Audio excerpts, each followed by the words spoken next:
الله وبركاته. Waalaikumsalam warahmatullahi wabarakatuh. الحمد لله نحمده ونستعينه ونستغفره ونعوذ بالله من شرور أنفسنا وسيئات أعمالنا من يهده الله فلا مضل له ومن يضلل فلا هادي له أشهد أن لا إله إلا الله وحده لا شريك له وأشهد أن محمدا عبده ورسوله الذي لا نبي بعده قال الله تعالى يا أيها الذين آمنوا اتقوا الله حق تقاته ولا تموتن إلا وأنتم مسلمون يا أيها الناس اتقوا ربكم الذي خلقكم من نفس واحدة وخلق منها زوجها وبث منهما رجالا كثيرا ونساء واتقوا الله الذي تساءلون به والأرحام إن الله كان عليكم رقيبا يا أيها الذين آمنوا اتقوا الله وقولوا قولا سديدا يصلح لكم أعمالكم ويغفر لكم ذنوبكم ومن يطع الله ورسوله فقد فاز فوزا عظيما فإن أصدق الحديث كتاب الله وخير الهدى هدى محمد صلى الله عليه وسلم وشر الأمور محدثاتها وكل محدثة بدعة وكل بدعة ضلالة وكل ضلالة في النار. Ma'asyiral muslimin, jamaah sekalian yang dimuliakan Allah Subhanahu wa taala. Pertama-tama marilah kita memuja dan memuji Allah Tabaraka wa taala, karena pada malam hari ini Allah Subhanahu wa taala kembali mempertemukan kita di majlis yang sangat mulia ini. Tentu kedatangan antum ke sini tidak lain dan bukan dalam rangka taqarruban ila Allah Azza wa Jalla. Salawat dan salam tak lupa pula marilah kita curah limpahkan kehadiran baginda alam Nabi besar Muhammad sallallahu alaihi wasallam wa ala alihi wa ashabihi wa man sara ala nahjihi ila yaumiddin. Ma'asyiral muslimin rahimani wa rahimakumullah. Insyaallah tema pada malam hari ini adalah mengupas tentang kesesatan ajaran Syiah Rafidah yang sudah dikenal dan disepakati para ulama. Kenapa saya ingin angkat permasalahan ini? Karena permasalahan ini adalah permasalahan yang sangat-sangat penting sekali untuk kita ketahui. Terlebih sepak terjang mereka orang-orang Syiah yang mengatasnamakan Islam padahal jauh daripada Islam sudah meresahkan kaum muslimin. Bahkan pembantaian demi pembantaian yang terjadi di Timur Tengah saat ini hampir semuanya dalangnya adalah mereka. Dan kaum muslimin masih menganggap mereka bagian daripada Islam. Padahal kalau kita meneliti jejak mereka, ternyata orang-orang Syiah ini bagian daripada ajaran orang-orang Yahudi. Ma'asyiral muslimin rahimani wa rahimakumullah. Saya sebelum menjelaskan tentang kesesatan mereka dari segi akidah, ibadah dan yang lainnya, saya ingin menjelaskan tentang sejarah dari zaman ke zaman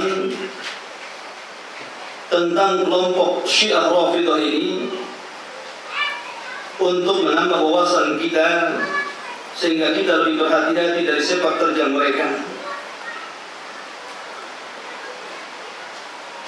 Pada tahun 14 Hijriah, pada tahun inilah pokok dan asas dari kebencian kaum Rafidah terhadap Islam dan kaum muslimin. Karena pada tahun ini meletus perang Qudsiyah yang berakibat takluknya kerajaan Persia Majusi, nenek moyangnya orang-orang Rafidah. pada saat ini kaum muslimin di bawah kepemimpinan Umar bin Khattab radhiyallahu an berhasil mengalahkan orang-orang Persia Majusi. Jadi pada tahun 14 Hijriah. Karena dari sini cikal bakal Syiah ini muncul. Kita tahu bahwa kematian Umar bin Khattab radhiyallahu an dibunuh oleh seorang yang bernama Abu Lu'lu' al-Majus, yang sekarang kuburannya dimegah-megahkan oleh orang-orang Syiah di Irak. Bahkan kematian Abu Lu'lu', padahal dia mati bunuh diri, dia tidak dibunuh oleh para sahabat, dia mati bunuh diri. Jadi setelah dia menikah Umar bin Khattab radhiyallahu an, kemudian dia lari, kemudian para sahabat mengepung beliau, sampai kemudian 7 para sahabat tewas di tempat dan yang lainnya terluka. Akhirnya dia bunuh diri. Tetapi orang-orang Syiah menganggap bahwa kematian Abu Lu'lu' adalah kematian yang syahid, dan sebagai balasannya kuburannya sampai hari ini dimegah-megahkan, diagungkan, bahkan oleh sebagian Syiah ditabarruki, diminta berkahnya. Ya Rabbillah. Kemudian pada tahun 16 Hijriah, kaum muslimin berhasil menaklukkan ibu kota kekaisaran Persia di Madain. Maka dengan ini hancurlah kerajaan Persia sehancur-hancurnya, dan kejadian ini masih disesali sampai hari ini oleh orang-orang Rafidhah. Karena kita tahu bahwa ada keterikatan antara Rafidhah atau Syiah dengan Persia. Makanya salah satu tokohnya Abu Lu'lu' yang dari Persia yang telah membunuh Umar bin Khattab radhiyallahu an sangat dimegah-megahkan kuburannya sampai hari ini. Kemudian pada tahun 23 Hijriah, Abu Lu'lu' al-Majusi yang dijuluki oleh orang Syiah sebagai syahid berhasil membunuh Khalifah Umar ibn Khattab radhiyallahu an. Di pada tahun 23 Hijriah, Abu Lu'lu' berhasil membunuh Umar ibn Khattab ketika salat subuh. Karena tragedinya ini ketika Umar sedang mengimami manusia. Jadi imam salat subuh ketika itu Umar bin Khattab radhiyallahu anhu. Dan kita tahu bahwa masjid di zaman itu berbeda dengan masjid di zaman sekarang. Masjid di zaman sekarang orang bawa senjata ketahuan karena terang. Tapi masjid di zaman itu tidak ada penerangan, apalagi dalam kondisi subuh. Ya, sehingga memungkinkan Abu Lu'lu' al-Majusi ini memasukkan senjatanya di balik jubahnya, kemudian pura-pura salat di belakang Umar bin Khattab dan para sahabat yang lainnya. Ketika salat baru dimulai, dia mengeluarkan senjata kemudian menusukkan senjata itu kepada Umar bin Khattab yang berakhir dengan kematiannya. Dan ini terjadi pada tahun 23 Hijriah. Kemudian pada tahun 34 Hijriah, pada tahun 34 Hijriah muncullah fitnah Abdullah bin Sabah. Abdullah bin Sabah inilah cikal bakal kelompok Syiah sampai hari ini, bahkan sampai kiamat dibangkitkan. Dia seorang Yahudi dari Yaman yang dijuluki oleh para ulama sebagai Ibnu Sauda. Dia pura-pura masuk Islam di zaman Khalifah Utsman bin Affan radhiyallahu anhu. Dia pura-pura masuk Islam di zaman Utsman bin Affan radhiyallahu anhu, kemudian mengislamkan dirinya dan memasukkan pemahaman-pemahaman Yahudi terhadap kaum muslimin dan pemuda-pemuda Islam. Salah satunya adalah mendoktrin para pemuda kaum muslimin bahwa sesungguhnya kekhilafan yang sah sepeninggal Nabi SAW adalah Ali bin Abi Thalib radhiyallahu anhu. Kemudian melancarkan fitnah kepada pemerintahan Utsman dengan mengatakan bahwa pemerintahan Utsman adalah pemerintahan yang korup, pemerintahan yang zalim, pemerintahan yang penuh dengan nepotisme dan yang lainnya, sehingga akhirnya membangkitkan para pemuda Mesir dan sebagian pemuda Irak untuk melakukan demonstrasi ke Madinah yang berujung dengan kematian Utsman bin Affan radhiyallahu anhu. Dan itu semua dibelakangi oleh siapa? Orang Yahudi yang bernama Abdullah ibnu Sabah, tokoh peran utama munculnya Syiah. Kemudian pada tahun 36 Hijriah, pada tahun 36 Hijriah, malam sebelumnya terjadi perang Jamal. Ya. Kedua belah pihak telah sepakat untuk berdamai. Mereka bermalam dengan sebaik-baik malam, sementara Abdullah bin Sabah beserta para pengikutnya bermalam dengan penuh kekecewaan ketika itu. Lalu dia membuat provokasi kepada kedua belah pihak hingga terjadi fitnah seperti yang diinginkan oleh Ibnu Sabah. Pada masa Khalifah Ali bin Abi Thalib, kelompok Abdullah bin Sabah datang kepada Ali bin Abi Thalib, kemudian mengatakan, kamulah dan kamulah, artinya kamulah yang berhak menjadi khalifah, kamulah yang berhak menjadi khalifah. Maka Ali bin Abi Thalib menjawab, siapakah saya? Mereka pun mengatakan, kamu adalah Tuhan, sehingga kamu berhak untuk menjadi khalifah.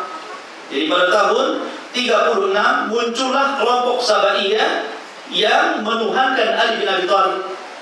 Mereka datang kepada Ali bin Abi Thalib, selesai terjadi dua peperangan, yaitu perang sifil, kemudian disusul dengan perang Jamal. Kemudian muncullah kelompok Sabaiyah yang menuhankan Ali bin Abi Thalib, yaitu kelompok anak-anak yang dididik oleh Abdullah bin Sabah, datang pada Ali bin Abi Thalib dengan mengatakan, antal ilah, engkau adalah Tuhan.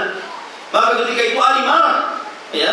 Kemudian itu Ali marah dan memerintahkan untuk menggali parit sebesar mungkin, kemudian memasukkan kayu bakar sebanyak mungkin dan menangkapi orang-orang yang menuhankan dia dari para pengikut Abdullah bin Sabah atau Sabaiyah dan membakar hidup-hidup. Akan tetapi sebagian pengikut Abdullah bin Sabah yang berhasil lolos dari penangkapan Ali bin Abi Thalib bukan semakin jerah dan semakin tobat, malah mereka semakin meyakini bahwa Ali adalah Tuhan berdasarkan sabda Nabi SAW, la yu'adzibu bin-nar illa rabbun nar. Tidak ada yang mengadab dengan api kecuali Rabb pemilik api. Ternyata Ali telah mengadab manusia dengan api, maka Ali adalah Rabb. Bukan semakin tobat, semakin bertambah-tambah ini kekufurannya orang-orang Sabaiyah ini. Dan itu terjadi pada tahun 36 Hijriah. Kemudian pada tahun 41 Hijriah, tahun ini adalah tahun yang paling dibenci orang Rafidhah. Khafidin azani Allah wa iyyakum. Karena tahun ini dinamakan tahun jamaah. Ya, tahun ini dinamakan tahun jamaah. Kenapa?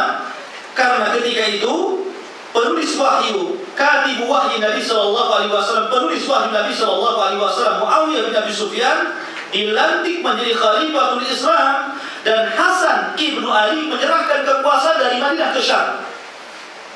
Kita tahu bahwa di masa Ali bin Abi Thalib dengan Muawiyah terjadi sengketa peperangan karena terbunuhnya siapa? Utsman bin Affan radhiyallahu anhu. Kata Ali, baiat saya, kita akan tangkap para pembunuh Utsman bin Affan radhiyallahu anhu. Kata Muawiyah, saya tidak akan berbaiat kepada Anda sampai seluruh orang-orang yang terlibat dalam pembunuhan Utsman ditangkap hidup-hidup dan diadili. Sehingga kemudian terjadi silang pendapat antara kubu Ali dan kubu Muawiyah sampai terjadilah perang sifin, ya, perang saudara. Tetapi ingat, kita tidak boleh kemudian mencela salah satu dari kedua pasukan ini karena mereka berperang di atas ijtihad. Kalau ijtihad mereka salah tetap dapat pahala, apalagi benar dapat pahala dua. Ya, idza ijtahada al-mujtahid fa asaba falahu ajran wa in akhta'a falahu ajrun wahid. Kata Nabi SAW, apabila seorang mujtahid beristihad, kok benar dapat dua pahala, kalau salah tetap dapat satu pahala. Dan kita tidak boleh berkata-kata tentang masalah peperangan yang terjadi antara para sahabat murni di atas istihad mereka. Lah ketika Muawiyah bin Abi Sufyan dan Ali bin Abi Thalib radhiyallahu anhu kemudian berdamai, sehingga kemudian sebenarnya yang betul adalah Khalifah Ali bin Abi Thalib. Dan Muawiyah tidak mengingkari tentang Khalifah Ali bin Abi Thalib. Cuma Muawiyah hanya menurut darah Utsman bin Affan saja. Kemudian setelah Ali bin Abi Thalib meninggal, maka kekuasaan jatuh kepada anak tertuanya, Hasan ibnu Ali. Ya. Akan tetapi Hasan ibnu Ali dia tidak mau menjadi pemimpin. Karena dia tahu kalau dia menobatkan diri menjadi khalifah, maka dia harus berhadapan dengan musuh bapaknya, Muawiyah bin Abi Sufyan. Maka kemudian akhirnya Hasan ibnu Ali mengalah. Dia datang ke Syam menyerahkan kekuasaannya kepada Muawiyah bin Abi Sufyan. Dan tahun itu disebut dengan tahun jamaah, tahun persatuan, tidak ada lagi perpecahan. Dan ini ada sesuai dengan sabda Nabi SAW, di antara cucuku ada orang yang akan mendamaikan dua kekuatan yang sedang berperang. Dan ternyata dia adalah Hasan ibnu Ali, menyatukan dua kekuatan yang sedang berperang antara pasukan Ali yang sebelumnya, pasukan bapaknya dengan pasukan Muawiyah bin Abi Sufyan. Dan itu terjadi pada tahun 41 Hijriah. Pada tahun 41 Hijriah disebut dengan Amul Jamaah, dan ini tahun yang paling disesalkan oleh orang-orang Syiah Rafidhah. Ya, karena mereka tidak berhasil untuk memprovokasi kaum muslimin. Justru yang terjadi hanya persatuan di antara mereka. Sampai akhirnya ketika Hasan bin Ali meninggal, kemudian Muawiyah bin Abi Sufyan juga meninggal, maka tahta kekuasaan Muawiyah jatuh kepada tangan anaknya Yazid bin Muawiyah, dan Muawiyah tidak punya anak kecuali satu, Yazid bin Muawiyah. Ada sebagian alasan yang mengatakan bahwa kenapa Muawiyah cuma punya anak satu. Ketika orang-orang Khawarij keluar dari pasukan Ali di masa pemerintahan Ali bin Abi Thalib, mereka merencanakan pembunuhan 3 sahabat yang dianggap dalam kerusakan: Ali bin Abi Thalib, Amr bin As, dan Muawiyah bin Abi Sufyan. Maka dalam waktu yang sama, pada waktu subuh, mereka membagi orang Khawarij jadi 3 pasukan. Pasukan pertama membunuh Ali, pasukan kedua membunuh Amr bin As, dan pasukan ketiga membunuh Muawiyah bin Abi Sufyan. Pasukan pertama yang dikirim waktu subuh kepada Ali bin Abi Thalib berhasil membunuh Ali bin Abi Thalib. Kemudian pasukan yang kedua yang dikirim kepada Amr bin As tidak berhasil, karena ketika itu Amr bin As sakit, yang diwakilkan imam wakilnya yang dibunuh. Kemudian pasukan yang ketiga yang dikirim kepada Muawiyah bin Sufyan berhasil melukai tapi tidak berhasil membunuh. Dengan lukanya sebagian para ulama mengatakan menyebabkan dia mandul sehingga tidak punya anak kecuali satu, Yazid bin Muawiyah. Dialah pewaris tahta bapaknya Muawiyah bin Abi Sufyan. Lah di masa Yazid bin Muawiyah, di masa Yazid berkuasa, ya, ketika itu Husain, adik daripada Hasan bin Ali, Husain dipengaruhi oleh orang-orang Syiah yang ada di Irak. Ketika itu orang-orang Syiah yang ada di Irak merencanakan adu domba antara kubu Husain dan kubu Yazid bin Muawiyah. Mereka menghasut bahwa kami orang-orang Irak siap berbaiat kepada Dawiyah Husain untuk merebut kembali tahta abang kamu, maksudnya Hasan bin Ali, yang diserahkan kepada Muawiyah yang sekarang berada di tangan Yazid bin Muawiyah. Katanya orang-orang Irak, kemana kau ke Irak? Kemana kau ke Irak? Kami akan bayar Anda, kita rebut sama-sama kekuasaan Yazid, karena yang berhak menjadi khalifah adalah Anda, karena itu adalah kekuasaan abang Anda, Hasan bin Ali. Kemudian akhirnya terpengaruh, walaupun sempat dinasihati oleh Abdullah bin Abbas, tapi kemudian akhirnya qadar Allah, Husaini berangkat ke Irak. Belum sampai di Irak, di tanah Karbala, ya, akhirnya terjadi peperangan yang terjadi antara gubernur Irak dengan pasukan Husain, yang kemudian berakibat pembunuhan kepada Husain, kepalanya dipenggal sehingga khilaf kepalanya Husain berada di mana. Dan tahun itu disebut tahun Karbala, tahun kesedihannya orang-orang Syiah karena kematian Husain bin Ali radhiyallahu anhu. Maka mereka senantiasa memperingati pada tahun kesedihan itu, tepatnya pada bulan Muharram, ya, pada bulan Muharram mereka memperingati hari Karbala. Ya, itu diantara singkat tentang sejarah pada tahun 41 Hijriah. Kemudian pada tahun 61 Hijriah, pada tahun ini, ya, inilah Husain bin Ali terbunuh di Karbala, yaitu pada hari ke-10 bulan Muharram, setelah ditinggalkan oleh para penolongnya dan diserahkan kepada pembunuhnya. Jadi pada tahun 61 Hijriah terjadi pembunuhan kepada Husain, dan Husain mati syahid. Ikhwatufiddin azani Allah wa iyyakum. Husain mati syahid. Dan ketika itu pemerintah di tangan Yazid bin Muawiyah. Tapi ingat, pembunuhan Husain bukan dilatar belakangi perintah Yazid, tidak. Ahli Sunnah wal Jamaah mengatakan Yazid tidak bersalah dalam hal ini. Dia tidak memerintahkan membunuh Husain. Bahkan Yazid sangat menghormati Husain karena dia Ahlul Bait. Lalu yang salah siapa? Yang salah itu gubernur Irak, Ubaidullah namanya. Dialah yang kemudian terpancing dengan emosinya sehingga mengerahkan pasukan sampai akhirnya melakukan peperangan dengan Husain dan berakhir dengan terbunuhnya Husain bin Ali radhiyallahu anhu di Karbala, ya, pada tahun 61 Hijriah tadi. Ikhwatu fillah azani Allah wa iyyakum. Sehingga tepat pada bulan Muharram, kalau antum lihat khususnya di Iran, ya, dan di negeri-negeri yang mayoritas Syiah, bahkan di Indonesia sudah ada. Ya, di Indonesia sudah ada, di Malaysia juga sudah ada. Kalau antum lihat di YouTube, pada tanggal 10 Muharram biasanya mereka berkumpul membuat acara memukul-mukul dada, ya, mengambil rantai, mengambil pisau, mengambil apa, dipukul-pukul badannya sampai berdarah-darah. Mereka mengatakan bahwa ini sebagai penyesalan mereka atas terbunuhnya Husain ibnu Ali radhiyallahu anhu. Dan ini acara ikhwatufiddin azani Allah yang tidak pernah diajarkan Nabi sallallahu alaihi wasallam. Bahkan anak-anak sampai disakiti, dipukul-pukul kepalanya sampai keluar darah. Ya dan billah. Apakah seperti ini gambaran Islam? Apakah seperti gambaran Islam? Islam tidak menggambarkan seperti ini. Dan pada tahun yang sama sebenarnya orang-orang Khawarij bergembira dengan terbunuhnya Husain karena Khawarij sangat benci Ali Baik. Kemudian pada tahun 260 Hijriah, Hasan al-Asy'ari meninggal dunia. Hasan al-Asy'ari meninggal dunia. Namun kaum Syiah Rafidhah menyangka bahwa imam ke-12 yang ditunggu-tunggu, yaitu Muhammad bin Hasan al-Asy'ari, telah bersembunyi di sebuah sirdab ruang bawah tanah di Samura, di daerah Irak, dan akan kembali lagi ke dunia kelak di akhir zaman. Padahal imam mereka sudah meninggal. Ya, imam 12 mereka, Hasan al-Asy'ari atau Muhammad Hasan al-Asy'ari, sudah meninggal. Artinya tidak ada lagi imam 12.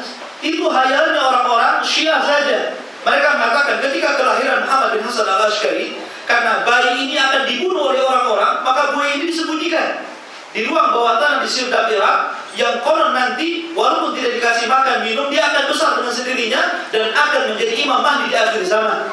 Itu impian orang-orang Syiah sampai sekarang. Makanya kalau antum lihat di internet, ya sirdab, klik sirdab itu, nanti akan ketemu ya bagaimana orang-orang Syiah itu setiap hari memukul-mukul pintu sirdab. Ya, dengan mengatakan ukhruj ya Mahdi, keluarlah wahai Mahdi kami. Begitu mereka. Karena mereka meyakini bahwa imam 12 mereka akan muncul di akhir zaman sebagai imam yang akan membawa perdamaian umat menurut keyakinan mereka. Tapi ini adalah dongeng-dongeng belaka mereka sama sekali. Dan Hasan al-Asy'ari meninggal dunia. Bagaimana akan muncul? Kemudian pada tahun 277 Hijriah muncul gerakan Al-Qaramithah. Qaramithah juga aliran daripada Syiah, karena Syiah ini terbagi menjadi 3. Disebutkan oleh Al-Imam Al-Baghdadi dalam kitabnya Al-Farq Bain Al-Firaq bahwa Syiah itu terbagi 3, Ismailiyah, Zaidiyah, dan juga Rafidhah Isna Asyariyah. Tetapi kalau diitlaqkan Syiah maka dimaksud Rafidhah, ya. Lah, Qaramithah ini bagian daripada Syiah Ismailiyah. Lah pada tahun 277 Hijriah muncullah gerakan Qaramithah beraliran Rafidhah di daerah Kufah di bawah kendali Hamdan bin Ashyash yang dikenal dengan julukan Kirmil, yang kemudian kelompok ini disebut Al-Qaramithah. Kemudian pada tahun 278 muncul gerakan Al-Qaramithah beraliran Rafidhah di daerah Bahrain yang dipelopori oleh Abu Sa'id Al-Janabi. Jadi semakin meluas. Kemudian pada tahun 280 Hijriah muncul pula kerajaan Zaidiyah beraliran Rafidhah di Yaman, Son'a. Makanya kalau antum lihat asar orang Syiah di Yaman itu luar biasa. Karena memang Syiah Zaidiyah itu dulu punya daulah, punya kerajaan di sana. Makanya para ulama ahli sunnah banyak mantan-mantan Syiah. Salah satunya adalah Imam Son'ani, pengarang kitab Subul Salam, ya, kemudian Imam apalagi Syaukani, ya, kemudian juga banyak sekali, ya, banyak sekali. Bahkan di Damaj itu sampai sekarang perkampungan Syiah masih ada. Di daerah Damaj itu ada satu perkampungan Syiah, mayoritas Syiah di situ. Tapi mayoritas Syiah di Yaman memang Zaidiyah. Tetapi Syiah Zaidiyah masih dekat kepada ahli sunnah daripada Syiah Rafidhah. Karena Syiah Rafidhah itu mencela para sahabat. Kalau Syiah Zaidiyah masih tarahum dengan Abu Bakar, Umar, Utsman, artinya masih ada kemiripan dengan ahli sunnah daripada Syiah Rafidhah. Kemudian pada tahun 297 Hijriah muncul kerajaan Ubaidillah di Mesir yang disebut dengan Daulah Fatimiyah. Ya, muncul gerakan daulah besar di Mesir dan itu beratus tahun lamanya.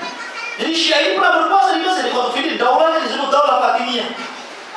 Lalu dari Daulah Fatimiyah inilah kemudian muncul perayaan-perayaan sampai hari ini. Ya, jadi mereka membuat perayaan Fatimah, perayaan Ali, perayaan Hasan, perayaan Husain, perayaan penguasa, termasuk Maulid Nabi. Ya, Maulid Nabi, perayaan Maulid Nabi itu yang membuat orang-orang Syiah Daulah Fatimiyah yang ada di Mesir. Dan itu muncul gerakan ini pada tahun 297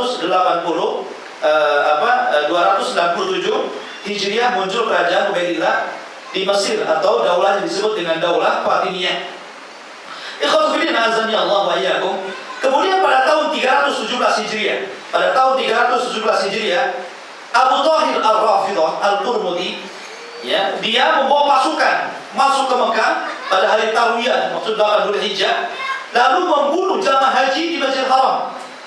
Sampai-sampai orang-orang yang mereka hendak menyelamatkan diri bergelantungan di kiswah Ka'bah pun dibunuh sampai bangkai-bangkai mereka dimasukkan dalam sumur Zam-Zam. Ya, dan ini terjadi pada tahun 317 Hijriah, dipimpin oleh Abu Thahir Ar-Rafidh Al-Qurmuti, menyerang Ka'bah. Ketika itu ribuan kaum muslimin dibunuh. Bayangkan, ribuan kaum muslimin di kota Filistin Nazarilo dibunuh sampai bangkai-bangkai mereka dimasukkan dalam sumur Zam-Zam. Sampai orang-orang yang bergelayutan di kiswah Ka'bah itu tak luput juga dibunuhnya. Sampai ketika itu Mekah banjir darah. Sampai akhirnya kemudian mereka mencongkel Hajar Aswad. Mereka berhasil mencongkel Hajar Aswad dan membawa ke tempat ibadah mereka di Ashab, yaitu, dan Hajar Aswad itu berada di sana sampai 355 Hijriah. Akibat bencana yang terus melanda, akhirnya kemudian setelah 20 tahun Hajar Aswad hilang dari Mekah, ini dikembalikan. Itu pun atas dorongan dari Daulah Fatimiyah yang ada di Mesir. Ya, jadi ketika Hajar Aswad dicungkil kemudian dibawa ke negaranya oleh Abu Thahir Ar-Rafidh selama 20 tahun lamanya, ketika itu Allah Subhanahu wa taala banyak mengirimkan bencana, ya, karena membawa Hajar Aswad ke negaranya. Dan itu 20 tahun lama ikhwatu fillah azza Allah, karena mereka ingin memalingkan, ya, bahwa tanah haram itu adalah tanah yang di situ terbunuhnya imam-imam Syiah menurut keyakinan mereka. Tapi rupanya Allah Subhanahu wa taala bertindak lain. Ya, banyak mengirimkan bencana, akhirnya mereka mengembalikan Hajar Aswad ke tempatnya. Kemudian ikhwatu fillah azza Allah wa iyyakum, pada tahun 320 sampai 304 atau 334 Hijriah muncul kerajaan Buhawiyah, dan itu juga beraliran Syiah Rafidhah di daerah Dailam yang didirikan oleh Buhay bin Suja. Mereka membuat kerusakan-kerusakan di kota Baghdad, Irak, sehingga orang-orang bodoh pada masa itu mulai berani memaki-maki para sahabat Nabi Sallallahu Alaihi Wasallam. Kemudian pada tahun 336 Hijriah, Hajar Aswad dikembalikan ke Mekah atas rekomendasi dari pemerintah Ubaidillah di Mesir. Kemudian pada tahun 352 Hijriah, pemerintah Buhawiyun, yaitu pemerintah Syiah ketika itu, mengeluarkan peraturan untuk menutup pasar-pasar pada tanggal 10 Muharram dan meliburkannya. Semua kegiatan jual beli, lalu para wanita keluar rumah tanpa mengenakan jilbab dengan memukul-mukul diri-diri mereka di pasar-pasar. Pada saat itulah pertama kali dalam sejarah diadakan perayaan kesedihan atas meninggalnya Husain bin Ali di Karbala. Jadi pada tahun 352 Hijriah, di sini pertama kali perayaan Karbala. Ya, pertama kali perayaan Karbala di bawah pemerintahan Buhawiyun yang kemudian mengeluarkan peraturan pada tanggal 10 Muharram tidak ada pasar yang buka, harus tutup. Semua wanita harus keluar, seluruh laki-laki harus keluar. Kemudian merayakan hari kesedihan dengan cara memukul-mukul dada-dada mereka. Bahkan sebagian mereka melukai, ya. Makanya kita bisa melihat video tayangan, antum lihat di TV saja, di YouTube begitu, klik saja hari Karbala, antum akan melihat bagaimana penyiksaan terhadap diri sendiri. Mereka memukul-mukul dengan senjata sampai berdarah-darah. Mereka meyakini bahwa hal itu bisa menebus kesalahan mereka atas terbunuhnya Husain ibnu Ali, dan ini bukan ajaran Islam. Ikhwatu fillah azza Allah wa iyyakum. Kemudian pada tahun 358 Hijriah, kaum Ubaidiyun beraliran Rafidhah menguasai Mesir. Salah satu pemimpin yang terkenal adalah Al-Hakim bin Amrillah yang mengklaim dirinya sebagai Tuhan. Ingat, beliau mengklaim dirinya sebagai Tuhan, seorang Rafidhah, dan menyuruh kepada ajaran reinkarnasi seperti orang-orang Buddha. Dengan runtuhnya kerajaan ini pada tahun 568 Hijriah, muncul gerakan yang lain yang hampir mirip dengan gerakan Syiah. Kemudian pada tahun 402 Hijriah, keluarnya pernyataan kebatilan dari Nasab Fatimiyah yang digembar-gemborkan oleh penguasa kerajaan Ubaidillah di Mesir dan menjelaskan ajaran mereka yang sesat dan mereka adalah zindik dan telah dihukumi kafir oleh seluruh kaum muslimin. Jadi mulailah timbul gerakan-gerakan penasaban, ya, gerakan-gerakan penasaban yang sampai ke depan nasab Nabi SAW. Mereka buat nasab sendiri, yang kemudian siapa yang mengikuti mereka maka akan nasabkan kepada Nabi SAW. Maka jangan-jangan banyaknya Habib-Habib yang kononnya mengaku sebagai keturunan Nabi SAW karena terpengaruh dengan paham Syiah, karena mereka yang membuat nasab, yang buat nasab, sehingga kemudian mereka membuat kerusakan dengan atas nama Habaib. Berapa banyak orang-orang yang mengaku keturunan Nabi SAW dan mengatakan Habib padahal tidak jelas nasabnya. Mereka hanya mengaku-ngaku. Bahkan di Hadramaut ada satu jamiah yang disebut Jamiah Saqaf, mereka menjual beli nasab. Jadi kalau antum ingin menjadi keturunan Nabi SAW, tinggal beli saja nasabnya. Di Jamiah Saqaf di Hadramaut Azan, di Hadramaut Yaman. Ya, ada jamiahnya. Jual beli nasab. Ikhwatuddin azani Allah wa iyyakum. Dan ini tidak benar. Rasulullah SAW mengatakan man batta amaluhu lam yusri' nasabuhu. Amalannya yang lambat tidak mungkin dikejar dengan nasabnya. Walaupun anda seorang keturunan Nabi SAW, kalau menyelisih sunnah Nabi SAW, buat apa nasabnya? Imam Syafi'i rahimahullah keturunan Nabi, tapi dia dimuliakan bukan karena nasabnya, karena ilmunya. Imam Syafi'i tidak dikenal. Bahkan ada orang yang tidak tahu bahwa Imam Syafi'i itu keluarga Ahlul Bait. Orang tidak kenal bahwa Imam Syafi'i itu salah satu keturunan ahli bait. Orang kenal Imam Syafi'i bukan karena keturunannya, keturunan Nabi SAW, akan tapi karena ilmunya. Dialah penemu ilmu Islam sampai dikenal mazhabnya. Ma'asyiral muslimin rahimani wa rahimakumullah. Kemudian pada tahun 408 Hijriah, penguasa kerajaan Ubaidillah di Mesir yang bernama Al-Hakim di Abdillah mengklaim bahwa dirinya adalah Tuhan. Salah satu dari kehinaannya adalah dia berniat untuk memindahkan kuburan Nabi SAW dari kota Madinah ke Mesir sebanyak 2 kali. Yang pertama adalah ketika dia disuruh oleh beberapa orang zindik untuk memindahkan jasad Nabi SAW ke Mesir, lalu dia membangun bangunan yang megah dan menyuruh Abu Fatuh untuk membongkar kuburan Nabi SAW, lalu masyarakat tidak rela dan memberontak sehingga membuat dia mengurungkan diri niatnya. Kemudian yang kedua, ketika mengutus beberapa orang untuk membongkar kuburan Nabi SAW, utusan itu tinggal di dekat masjid, kemudian membuat lubang menuju kuburan Nabi SAW. Akan tapi makanan ini diketahui oleh masyarakat Mekah ketika itu, sehingga kemudian ditangkap dan dibunuh orang-orang yang menyusup di dalamnya.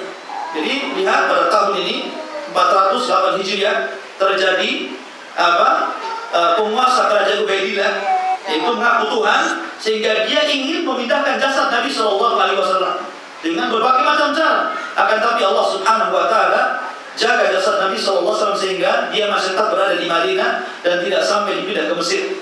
Kemudian pada tahun 483 Hijriah muncul gerakan Al-Hasyashiyin, gerakan Syiah juga, ya, yaitu berpaham Rafidhah di Mesir, didirikan oleh Al-Hasan As-Sabah yang berketurunan darah Persia Majusi. Dia melalui dakwahnya di wilayah Persia pada tahun 473 Hijriah.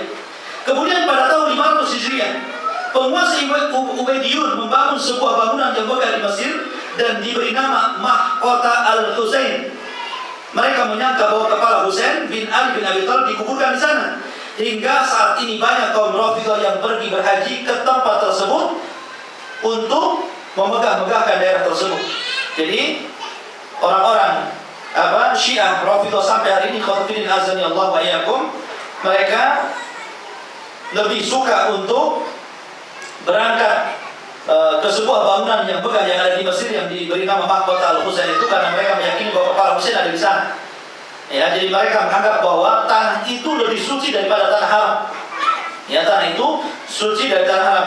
Dan bangunan yang megah yang disebut dengan Mahkota Al-Husain itu dibangun pada tahun 500 Hijriah oleh penguasa Ubaidiyun.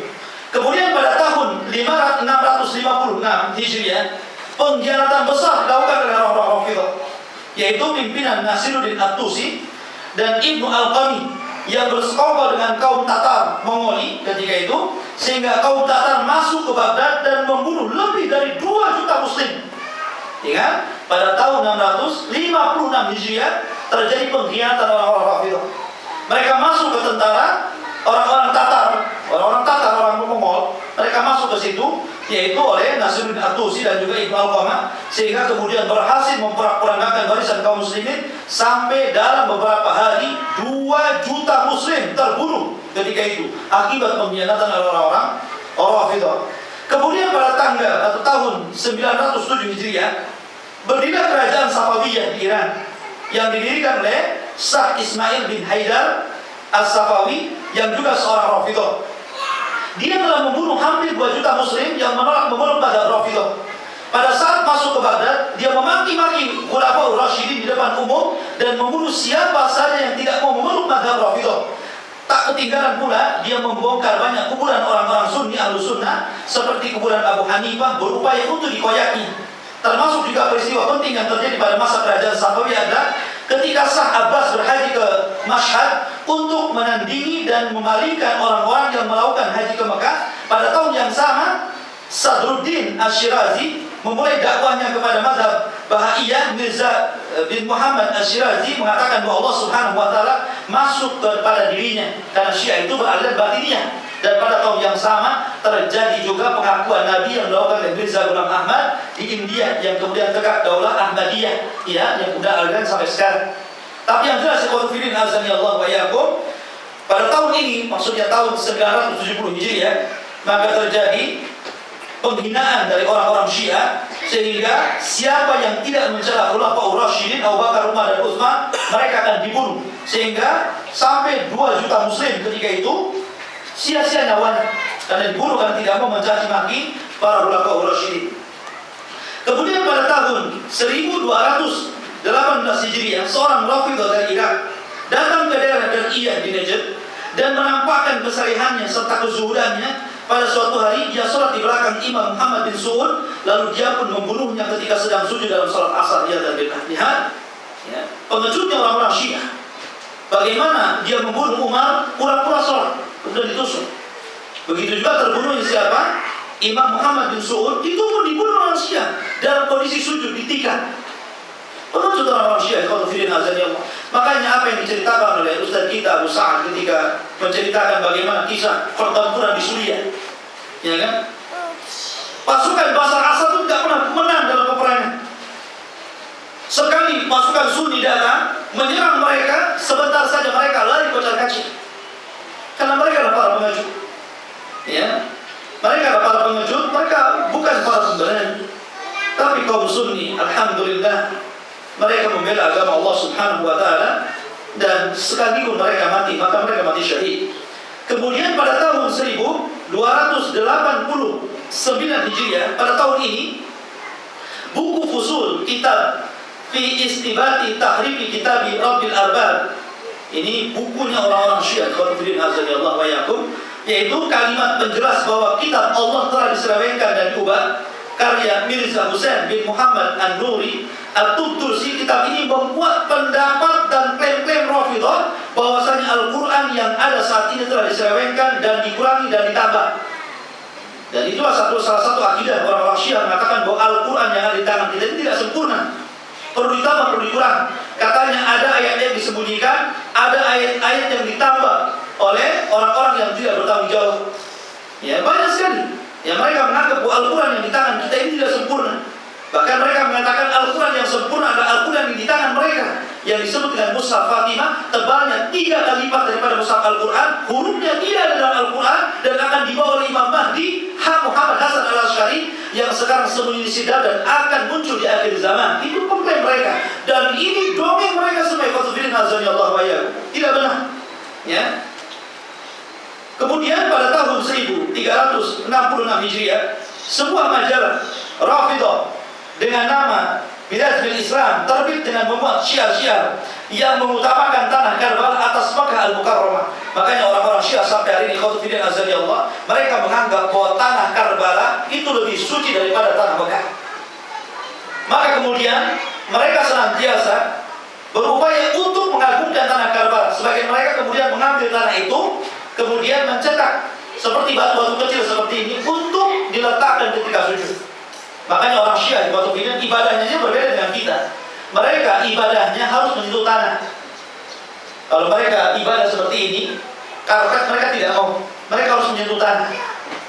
Maka kemana-mana mereka membawa batu supaya menyentuh batu itu. Walaupun aneh, bukankah anggota sujud itu ada 7? Mestinya ada 7 batu. Kenapa diletakkan cuma 1 batu saja di jidat? Ya, bukankah anggota sujud itu 7? Ya, mestinya ada 7 batu. Dan sebagian mereka tertipu dengan orang Cina, karena orang Cina rupanya pandai. Mereka membuat tiruan batu made in Cina yang kemudian dikatakan Karbala. Ya, ikhwatiddin azani Allah wa iyyakum.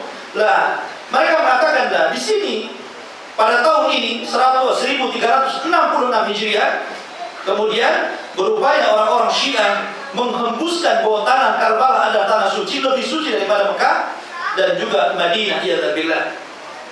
Kemudian pada tahun 1389 Hijriah, Imam Khomeini, mereka adalah Imam Khomeini, menulis buku Wilayatul Faqih dan Al-Hukumah Al-Islamiyah. Sebagian kekafiran yang ada pada buku tersebut, Al-Hukumah Al-Islamiyah, pada halaman 35, Khomeini berkata bahwa termasuk keyakinan pokok madhab kami adalah bahwa para imam kami memiliki posisi yang tidak dapat dicapai oleh para malaikat dan para nabi. Ini perkataan Khomeini, ya, dalam kitabnya Al-Hukumah Al-Islamiyah. Dan ini perkataan kufur. Allah mengatakan bahwa para imam kami, maksudnya imam Syiah, memiliki posisi yang tidak dapat dicapai oleh para malaikat, bahkan oleh para nabi sekalipun. Kan hebat, luar biasa. Ya. Bahkan kalau saya menukilkan satu perkataan dalam kitab mereka Biharul Anwar, mereka mengatakan apa? Anna aliyan alladhi yudkhil man yasha fil jannah, ya, wa man yasha ila an-nar bi i'tiqadihi. Mereka mengatakan bahwa Ali bin Abi Thalib adalah orang yang berhak memasukkan siapa yang kehendaki ke surga dan siapa yang kehendaki di neraka. Qutbuddin azani Allah wa yakum. Hebat sekali Ali bin Abi Thalib. Kalau begitu, dia yang memegang pintu surga. Atau kata Ali, kamu penduduk surga, maka jadi penduduk surga. Kalau kata Ali, kamu menjadi penduduk neraka, maka jadi penduduk neraka. Qutbuddin azani Allah wa yakum. Bahkan mereka membuat hadis palsu. Dengan mengatakan bahwa Rasulullah SAW pernah mengatakan kepada Ali, ya Ali, anta qasimul jannah wan nar yaumil qiyamah. Wahai Ali, engkau yang berhak membagi-bagi manusia, mana manusia yang tergolong penduduk neraka dan mana manusia yang tergolong penduduk surga. Kan hebat sekali. Qutbuddin azani Allah wa yakum. Ini kegilaan mereka orang Syiah. Karena hulunya mereka, melampau mereka dalam memuji-muji siapa Ali bin Abi Thalib dan keturunannya. Bahkan dalam sebuah riwayat mereka mengatakan innama khuliqatil jannah li ahli bait wan nar liman adahu. Mereka mengatakan bahwa diciptakan surga khusus untuk ahli bait dan diciptakan neraka khusus untuk orang-orang yang menentang ahli bait. Mirip dengan orang Yahudi, ya. Orang Yahudi mengatakan apa? Wa qalatil yahud lan yadkhulul jannah illa man kana hudan aw nasara. Orang itu kan berkata seperti itu. Tidak ada yang berhak masuk surga kecuali Yahudi ataupun Nasrani. Sama dengan mereka. Mereka mengatakan khuliqatil jannah li ahli bait wa khuliqatin nar liman adahu. Diciptakan surga untuk ahli bait, diciptakan neraka untuk orang yang musuh mereka. Dan ahli sunnah adalah nawasib, orang yang memusuhi ahlu bait. Antum ini disebut nawasib oleh orang Syiah. Dan antum tidak ikut Syiah. Ya. Dan ini kesesatan mereka jelas. Kemudian juga pada tahun 1399 Hijriah berdirilah pemerintahan Rafidhah Iran yang didirikan oleh pengkhianat besar Khomeini setelah berhasil menumbangkan pemerintahan Syah di Iran. Ciri khas negara Iran adalah mengadakan demonstrasi dan tindakan anarkis atas nama revolusi Islam di tanah suci Mekah pada hari mulia, yaitu pada musim haji pada setiap tahunnya. Makanya orang-orang Syiah Qutbuddin azani Allah, kalau antum lihat, bagi antum yang haji ataupun yang umrah, perhatikan mereka itu sangat kelihatan sekali, ya. Apalagi kalau antum berada di Masjid Nabi, biasanya orang-orang Syiah terang-terangan mereka masuk menerobos kuburan Nabi untuk meludahi dua kuburan yang mereka anggap pengkhianat Islam, kuburan Abu Bakar dan kuburan Umar bin Khattab radhiyallahu anhu. Diludahi dua kuburan ini, sehingga tak jarang mereka bertengkar dengan polisi.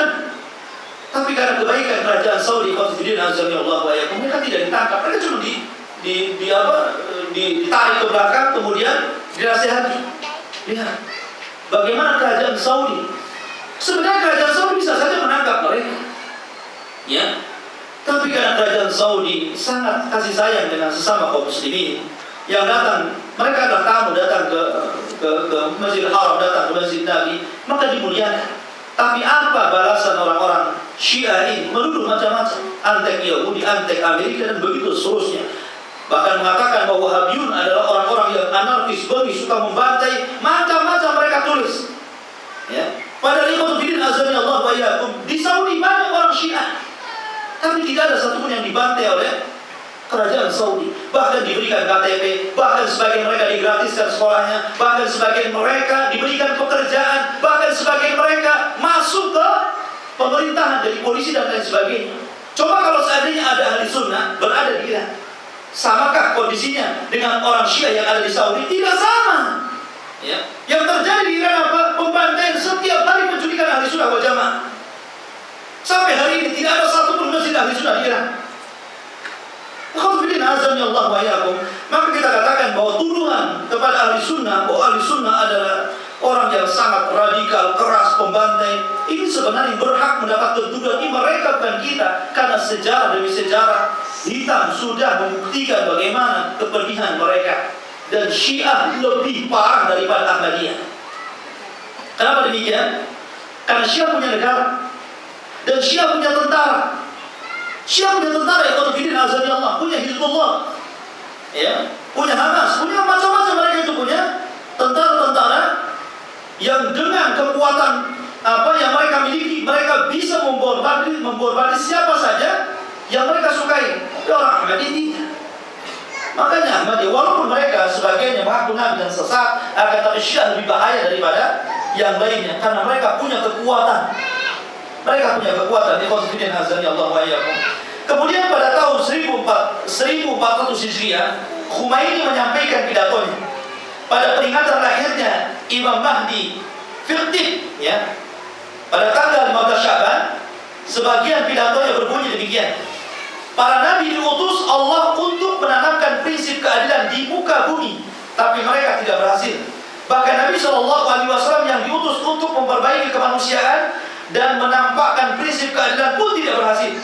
Yang akan berhasil dalam misi itu dan menegakkan keadilan di permukaan bumi serta dapat meluruskan segala penyimpangan adalah Imam Mahdi yang ditunggu-tunggu. Begitulah menurut Khomeini, para nabi telah gagal, termasuk Nabi kita Muhammad SAW. Lihat, Nabi SAW dikatakan gagal. Bukankah Nabi SAW sudah menyampaikan seluruh risalah? Bahkan ayat terakhir turun, al-yawma akmaltu lakum dinakum wa atmamtu alaikum ni'mati wa raditu lakum al-Islam dinan. Islam sudah sempurna. Apa yang dihajatkan manusia adalah Islam. Apa yang mendekatkan Anda ke surga, menjauhkan Anda dari neraka, semuanya sudah jelas dalam Islam. Bagaimana pula kemudian dikatakan bahwa Nabi kita Muhammad SAW belum berhasil menyampaikan risalah kemanusiaan? Ikhwatuddin azza. Ini penghinaan besar Khomeini terhadap Rasulullah SAW. Oleh karena itu, ikhwatuddin azza Allah wa iyyakum, pada tahun 1408 Hijriah, Muktamar Islam yang diadakan Liga Dunia Islam di Mekah mengumumkan fatwa tentang kafirnya Khomeini. Kenapa? Karena pemahaman dia sudah terlalu fatal. Ya. Kemudian pada tahun 1409 Hijriah, pada musim haji, kaum Rafidhah meledakkan beberapa tempat di sekitar Masjidil Haram di kota Mekah. Mereka meledakkan bom di tepat pada tanggal 7 Dzulhijjah dan mengakibatkan tewasnya seorang jamaah haji dari Pakistan dan melukai 16 orang lainnya, serta mengakibatkan kerusakan materi yang begitu besar. 16 pelaku insiden berhasil ditangkap dan dijatuhi hukuman mati pada tahun 1410 Hijriah. Kemudian pada tahun 1410 Hijriah, Khomeini meninggal dunia. Semoga Allah Subhanahu wa taala membalas yang setimpal dengan perbuatan kufurnya. Ikhwatuddin azza Allah. Ini sejarah singkat tahun-tahun kelam orang-orang Syiah, dan pembahasan Syiah ini cukup panjang. Ikhwatuddin azza Allah wa iyyakum. Insyaallah kita buat silsilah seperti ini setiap malam Sabtu. Ya, setiap malam Sabtu silsilah tentang kesesatan Syiah. Mungkin kita bisa sampai 6 atau 7 kali pertemuan, ya, karena banyak sekali materinya dan tidak mungkin bisa sampaikan semuanya, supaya menjadi bahan renungan antum, kemudian menjadi hujah antum ketika antum berhujah kenapa sih sesat, dan antum bisa menjelaskannya. Wallahu a'lam bishawab. Khairuddin azza Allah wa iyyakum. Ini dulu yang bisa sampaikan. Kita akan tanya jawab saja. Fadhal.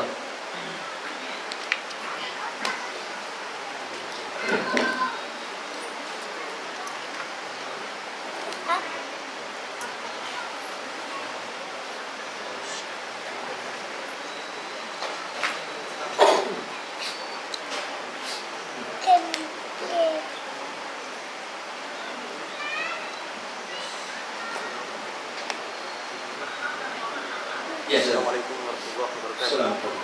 Siapakah sebenarnya pembunuh Husain bin Ali? Apakah orang-orang Syiah itu ataupun gubernur dari Mesir? Iya. Alhamdulillah, pertanyaan yang bagus. Siapakah pembunuh Husain sebenarnya? Ikhwatu fiddin, azani Allah wa iyyakum. Memang kita tahu bahwa pembunuh Husain adalah gubernur Irak, Ubaidullah, dan pasukannya. Jadi dia terpancing, kemudian akhirnya berperang bersama pasukan Husain yang ketika itu sudah ditinggalkan oleh para penolongnya. Sehingga akhirnya terjadilah insiden pembunuhan itu di Karbala. Akan tetapi orang Syiah yang mempersalahkan adalah Zaid bin Muawiyah dipersalahkan karena alasannya bahwa ketika itu yang menjadi penguasa adalah Yazid bin Muawiyah. Yazid bin Muawiyah. Padahal ikhwatu fiddin azani Allah wa iyyakum, tidak benar. Oke, Yazid bin Muawiyah ada kesalahan karena tidak menghukum para pembunuh Husain. Tidak menghukum para pembunuh Husain. Sebagian para ulama mengatakan kenapa Yazid bin Muawiyah tidak membunuh para pembunuh Husain? Karena Husain terbunuh dalam peperangan. Terjadi peperangan ketika itu. Ya, karena alasannya Husain ini hendak memberontak kepada Yazid dengan meminta pasukan, dengan terpengaruh dengan pasukan yang ada di Irak. Ya, dan dianggap Husain ini buah karena memberontak pemerintah yang sah akan merebut kekuasaan Yazid. Ya, sehingga terjadi peperangan dan terbunuh. Seseorang yang mati dalam peperangan, apa ada kisos? Tidak ada kisos. Kecuali kalau dengan sengaja membunuh tanpa ada sebab. Ada kisos dalam Islam. Ya, tapi ini meninggal dalam peperangan. Dalam meninggal dalam peperangan tidak ada kisos. Ya, itu yang menjadikan kemudian Yazid bin Muawiyah tidak menangkap para pembunuh Utsman. Tidak pernah menangkap para pembunuh Husain. Oke, dalam hal ini Yazid diserahkan. Akan tapi apakah kesalahan ini menjadikan Yazid dicela, bahkan kemudian sampai bapak-bapaknya dicela, Muawiyah bin Sufyan, sebagaimana orang-orang Syiah kebencian kepada Yazid dan nenek moyangnya luar biasa sampai mereka mengkafir-kafirkan. Ikhwatu fiddin azani Allah wa iyyakum. Jadi tidak benar. Jadi itu murni karena memang kesalahan Husain sendiri. Husain dia terhasut dengan orang-orang yang ada di Irak sehingga berangkat ke Irak. Pada saatnya kalau tetap di Madinah, dia dihormati sebagai ahlul bait.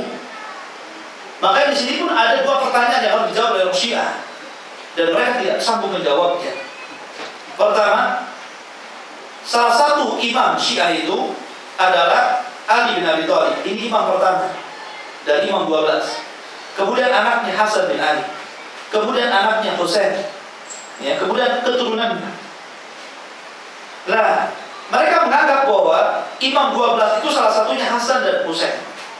Perhatikan, di masa Khalifah Hasan bin Ali, kita tahu bahwa Ali pernah menjabat menjadi khalifah.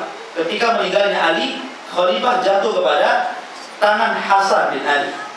Tapi Hasan bin Ali tidak mau menjadi khalifah. Dia serahkan kekuasaannya kepada siapa? Muawiyah. Diserahkan kekuasaannya, ambil nih Muawiyah, saya bayar engkau. Maka tahun itu disebut tahun jamaah. Di sisi lain, Husain, padahal Husain yang tidak punya pasukan, tidak punya kekuasaan, hendak merebut kembali kekuasaan abangnya. Ini dua-duanya adalah imam orang Syiah. Hasan imamnya orang Syiah dan Husain imamnya orang Syiah. Perkataannya adalah, bagaimana mungkin kalau mereka mengatakan Muawiyah adalah kafir, mungkinkah imam mereka menyerahkan kekuasaan kepada orang kafir? Kan Hasan diserahkan di kekuasaannya kepada Muawiyah. Mereka mengatakan Muawiyah kafir. Mungkinkah Hasan menyerahkan kekuasaan kepada orang kafir? Kan tidak mungkin. Ya kan? Tidak mungkin. Mereka menjawab tidak mungkin. Kalau begitu, kalau Anda tidak mengatakan tidak mungkin menyerahkan kuasa orang kafir, berarti Anda harus mengakui Muawiyah bukan kafir. Karena ada dua kemungkinan saja. Anda mengatakan kafir atau tidak. Kalau mengatakan kafir, mungkinkah Hasan menyerahkan kekuasaan kepada orang kafir? Kalau tidak mungkin, berarti Muawiyah muslim. Satu. Yang kedua, Husain. Husain berbeda dengan abangnya Hasan. Dia berambisi untuk merebut kembali kekuasaan abangnya yang diserahkan kepada Muawiyah yang kemudian jatuh pada tangan anaknya Yazid bin Muawiyah. Perhatikan di sini, Husain ini dalam kondisi lemah, tidak punya pasukan, tidak punya kekuasaan. Ya, dia ingin merebut kembali kekuasaan kakaknya. Pada dua-duanya adalah imam. Dua-duanya adalah imam. Yang salah siapa? Hasan apa Husain? Mereka tidak berani menyalahkan keduanya, karena keduanya adalah imam mereka.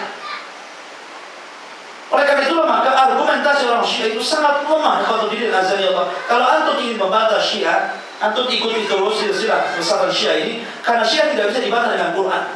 Syiah tidak bisa dibantah dengan hadis Nabi SAW, dan Syiah tidak bisa dibantah dengan ijma para sahabat. Kenapa? Pertama, kalau kita bantah mereka dengan Quran, mereka tidak mengakui Al-Quran. Kalau kita bantah dengan hadis, mereka tidak mengakui hadis Nabi SAW. Kalau kita bantah dengan para sahabat, mereka mengkafirkan para sahabat, mengatakan bahwa sepeninggal Nabi seluruh para sahabat kafir kecuali 4 orang. Lalu bagaimana cara membantah mereka? Cara membantah mereka adalah dengan cara mengambil perkataan mereka, diadukan dengan perkataan mereka sendiri. Karena sungguhnya banyak kontradiktif perkataan mereka itu. Dan insya Allah nanti kita akan ajarkan, ada satu buku yang ingin saya ajarkan kepada antum tentang 100 pertanyaan yang harus dijawab orang Syiah, dan selamanya orang Syiah tidak bisa menjawab bungkam dengan pertanyaan itu. Insya Allah ikuti terus kajian ini. Allah Pak. Iya.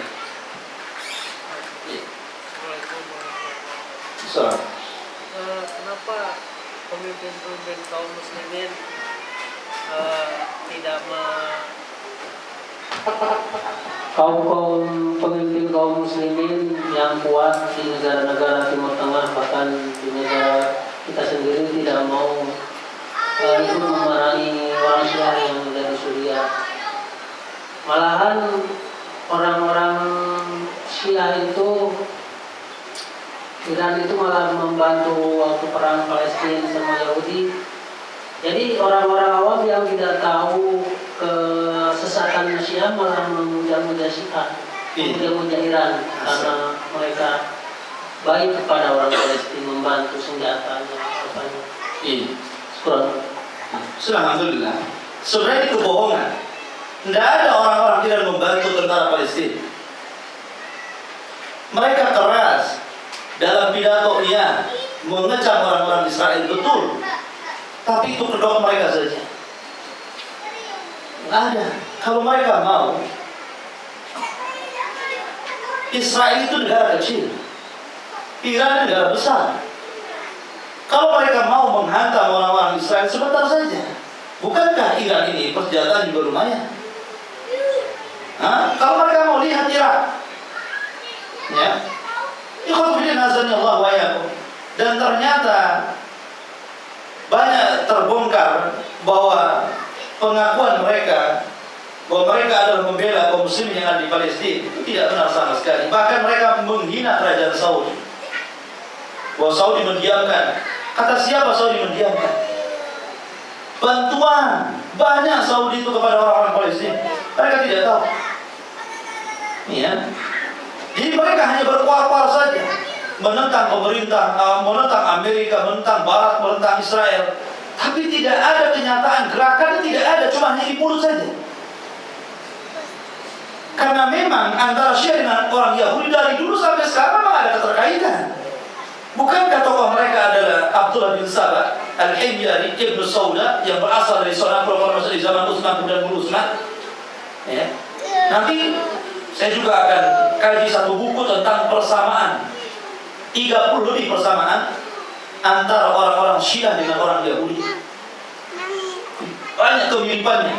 Jadi Syiah itu kalau antum miripkan antara Syiah dengan Islam, dengan Syiah dengan Yahudi, lebih banyak mirip Yahudi daripada Islam. Nanti saya akan buktikan. Insyaallah akan sampai waktunya. Kalau dibahas sampai malam ya kan, cukup waktu. Ya. Allah. Waalaikumsalam.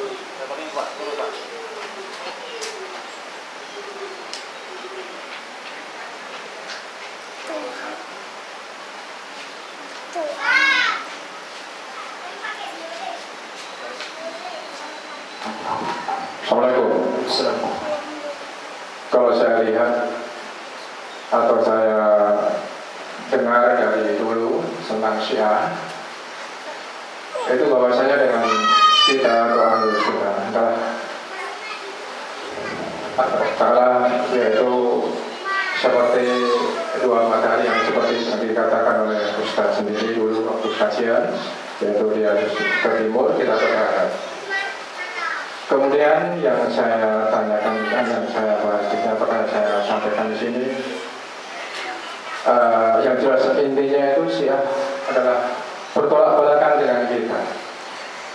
Kemudian di Batam ini Syiah itu sudah berkembang atau sudah berdiri. Sedangkan saya sebagai saksi hidup berdirinya Syiah di Batam ini. Pada waktu itu tahun 2009. Makanya saya berkaget tentang Syiah itu, saya kaget. Sedangkan saya ini saksi hidup di Batam sini. Berdirinya Syiah di sini diketahui oleh Arsyadiyah. Itu dari Aceh orangnya. Saya sendiri sebagai saksi utama. Ya kan? Kemudian dan kelompok mereka saya tahu, dan saya paham dia tahu saya. Saya bingung di sini. Kemudian begitu mengetahui diri ini kan, saya dulu juga pernah menguji Ayatullah Khomeini. Selain itu saya menguji karena dulu saya belum tahu. Begitu saya ikuti kajian terus, kemudian sekitar tahun 2001 saya tahu. Kan di tahun 2009 itu saya belum nggak tahu kalau itu Syiah mengundang saya, kan gitu ceritanya. Nah, yang perlu saya sampaikan, saya tanyakan, ya kan, itu kan sudah jelas bertolak belakang atau bermusuhan dengan kita. Jadi bagaimana tanggapan kita atau bagaimana kita untuk menghadapi hal yang semacam ini? Atau kita bisa memaksakan kurang atau tidak atau bagaimana? Assalamualaikum. Alhamdulillah. Kita tahu bahwa orang Arab sering mengatakan likulli sakit lakit. Ya, setiap yang jatuh itu pasti ada yang mutik. Artinya apa? Pemahaman apapun yang sesat, yang paling sesat, yang tersesat sekalipun pasti ada pengikutnya. Ya, apalagi pemahaman itu dibungkus atas nama Islam, atas nama silaturahim, ya, atas nama kemanusiaan. Ya, tentu makanya saya Shalih Fauzan hafizahullah mengatakan, kalaulah kebatilan itu ditampakkan 100%, orang tidak akan mengikutinya. Tapi ketika kebatilan itu yang 50% kebaikan kemudian dicampur adukan di dalamnya sehingga manusia tersamarkan mana yang baik mana yang buruk, pasti orang akan ikut di dalamnya. Makanya Hudzaifah bin Yaman bertanya kepada Nabi tentang keburukan di saat manusia bertanya kepada Nabi tentang kebaikan. Alasannya apa? Makhafatan an yudrikani, karena aku takut keburukan akan sampai kepadaku. Maka datanglah istilah Arab, arabtu syarra la lisyarri walakin litawaqqihi wa man lam ya'rifu syarra lil khairi fa waqa'a fi. Aku mengenal keburukan bukan untuk aku kerjakan, tapi aku mengenal keburukan bukan supaya mudah untuk ditinggalkan. Karena orang yang tidak mengenal mana baik mana buruk pasti akan masuk di dalamnya. Maka dengan mengenal kesesatan sebuah kelompok, supaya kita mudah meninggalkannya, mudah menjauhinya. Karena kalau kita tidak diterangkan, kata Imam Ahmad, lau sakattu anta, lau sakattu ana wa sakatta anta, kalau aku diam dan anda pun diam, kapan orang jahil tahu antara yang sahih dengan yang dhaif, antara yang benar dengan yang batil? Maka kita harus bicara, ya, harus bicara, ini batil, ini hak. Salah satunya adalah menjelaskan tentang kebobrokan mereka, karena ini berdasarkan kaidah Al-Quran, wa tawassaw bil haq wa tawassaw bis sabr. Kita dituntut untuk saling menasihati di atas kebenaran, dan ini adalah nasihat di atas kebenaran. Qulil haq walau kana, berkatakan yang benar. Kita katakan bahwa sesat berdasarkan fakta-fakta yang ada, dan itu kita tidak omong kosong, tapi kita ambil dari buku-buku mereka. Sejarah yang saya sebutkan tadi ini berdasarkan sejarah yang terjadi dari zaman ke zaman. Kita belum berbicara tentang etikot mereka, bagaimana etikot mereka tentang Al-Quran. Nanti kita akan bawakan bagaimana keyakinan mereka dengan Al-Quran. Saya akan kutip perkataan mereka dari kitab mereka sendiri. Bagaimana keyakinan mereka terhadap sunnah, bagaimana keyakinan mereka terhadap ijma, bagaimana keyakinan-keyakinan batil yang mereka selubungkan seolah-olah bagian daripada Islam, padahal bukan dari Islam sama sekali. Bahkan para ulama mengatakan ada dua kelompok yang banyak memasukkan hadis Nabi SAW. Salah satunya adalah Rafidah, dan yang kedua orang-orang Sufi. Dan ini pernyataan Imam Syafi'i. Imam Syafi'i rahimahullah ta'ala mengatakan, aku bersaksi, kata Imam Syafi'i, tidak ada manusia yang paling buruk ucapannya kecuali Rafidhah. Karena mereka adalah orang yang suka mendustakan hadis Nabi SAW. Salah satunya adalah tentang masalah mut'ah. Siapa yang mut'ah 1 kali, derajatnya sama dengan Husain. Siapa mut'ah dengan 2 kali, derajatnya sama dengan Hasan. Siapa mut'ah 3 kali, derajatnya sama dengan Nabi di sorga.